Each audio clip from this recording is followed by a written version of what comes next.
پیارے بچوں، یہ کہانی ہے ایک ننھی منی سی بٹرفلائی تتلی کی، جس کو اپنے خوبصورت پر بہت زیادہ پسند تھے، اچھے لگتے تھے۔ اس کو کیوں نہ لگے خوبصورت، کیونکہ تھے ہی اس کے اتنے پیارے پر۔ اس کے پر پتہ ہے کون سے کلرز کے تھے؟ اس کے پر ملٹی کلرز کے تھے، 3 کلر کے تھے۔ اس کے پروں میں کہیں بلو سرکلز تھے، کہیں ریڈ ڈاٹس تھے، اور کہیں گرین لائنیں تھیں۔ لیکن اس خوبصورتی نے اس کو کچھ مغرور سا بنا دیا تھا۔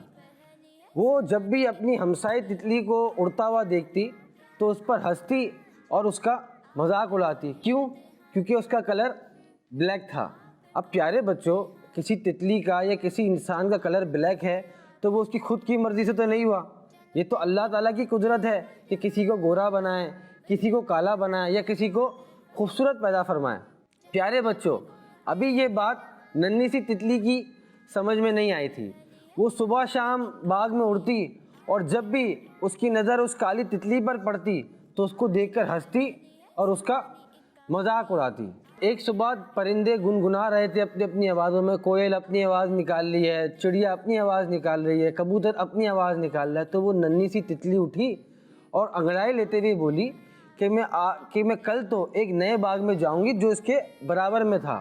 سنا ہے وہاں کے پنک فلاورز کا رس، جوس بہت زیادہ ٹیسٹی ہوتا ہے۔ اب جب وہ وہاں پر پہنچی تو اس نے دیکھا کہ وہاں پر تو بہت بڑے بڑے پنک فلاورز تھے۔ وہ اڑی اور ایک پنک فلاور پہ جا کے بیٹھ گئی۔ ابھی وہ رس چوس ہی رہی تھی کہ اس کو محسوس ہوا، اس کو فیل ہوا کہ میرے اوپر کوئی سایہ، میرے اوپر کسی کا شیڈو آ رہا ہے۔ اس نے جب مڑ کے دیکھا تو اوپر ایک کیڑا تھا جو اس کو کھانے کے لیے اس کے آس پاس گھوم رہا تھا۔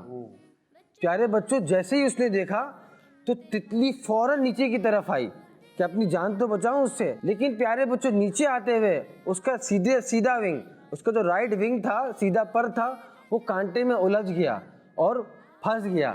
اب کیا تھا؟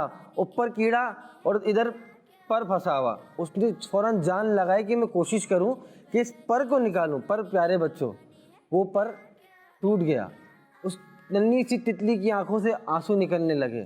اس کو اتنا درد کبھی نہیں ہوا تھا۔ اب اس نے کوشش کی کہ تھوڑا اڑوں، پر وہ اڑ نہ سکی۔ پھر بھی جتنا اڑی وہ اڑ کر ایک جھاڑیوں میں گر گئی۔ اب کافی دیر وہ درد سے وہاں جھاڑیوں میں چھپی رہی، بیٹھی رہی۔ اتنے میں اتفاق سے وہ کالی تتلی وہاں سے گزری۔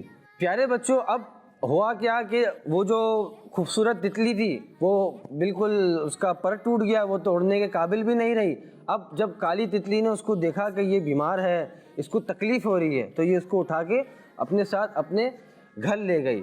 اس بات کو اس نے سائڈ میں رکھ دیا، اس بات کو وہ بھول گئی کہ اس ننھی تتلی نے اس کو کتنا برا بھلا کہا تھا۔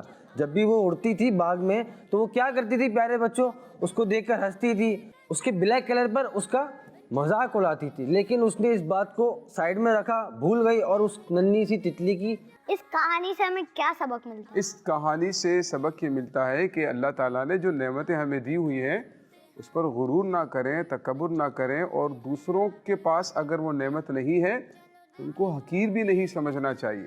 مطلب اس کو آپ کیسے سمجھائیں گے؟ مطلب غرور کس طرح کا؟ مطلب دیکھیں، ایک وہ جو ننھی تتلی تھی نا، خوبصورت پر تھے اس کے، اور دوسری تتلی کے پر کالے تھے۔ بالکل۔ تو وہ اپنی خوبصورتی پر غرور کرتے ہوئے دوسری جو کالے پروں والی تتلی ہے اس کو حقیر سمجھتی ہے۔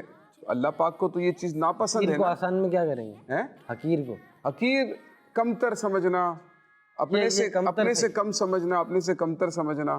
تو اپنے سے کمتر سمجھنا، حقیر سمجھنا، یہ نہیں کرنا چاہیے۔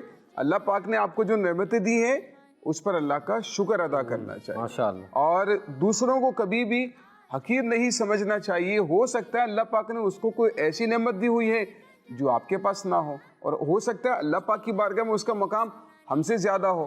اسی لیے کبھی بھی اس میں بڑے ایک خوبصورت بات یہ بھی ہمیں سیکھنے کو ملتی ہے کہ دیکھیں، اصل چیز ہوتی ہے دل۔ ظاہری خوبصورتی کچھ بھی نہیں ہے، دل خوبصورت ہونا چاہیے۔ اس کالے پروں والی تتلی کا دل خوبصورت ہے، حالانکہ اس ننھی تتلی نے اس کو کتنا کتنا ستایا، مذاق اڑایا، لیکن اس کے باوجود دیکھیں اس نے اس پر رحم کیا ہے، اس پہ مہربانی کی ہے اور اس کی جان بچائی۔ ماشاءاللہ، ماشاءاللہ، ماشاءاللہ۔ بچوں کا مدنی چینل آ گیا، کیا بات ہے، آ گیا